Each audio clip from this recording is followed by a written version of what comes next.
سلام، خسته نباشین. امروز آمدیم در خدمت حسین آقا. در مورد چی بود میخواد صحبت کنیم؟ سرک کشیدن به زندگی مردم. اول خدمت دوستان برای عزیز سلام عرض میکنم. آدینه به کام، روز خوبی داشته باشین. موضوع سرک کشیدن تو زندگی مردم.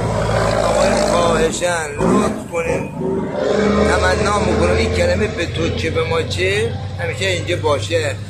فلانی چی خریده به ما چه، فلانی چی فروخته بازم به ما و تو چه.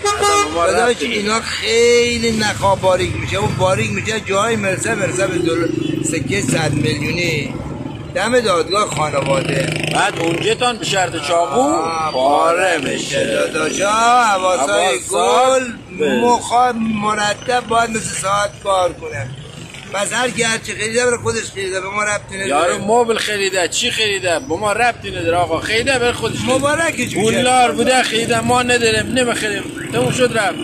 نیاز داشته که خریده، داشته نیاز داشته خریده. پس بنابراین چیزی که تو زندگی مهمه زندگی خود ما داشت. برای امروز زندگی کردن خود ما، زندگی خود ما رو بریم جلو.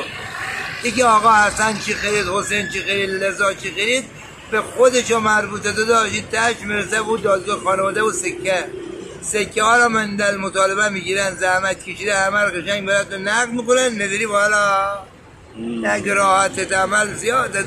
بسه تایم ویدیو زیاد میشه اونجا جا نمیشه. آقایون روز بر همگی خوش.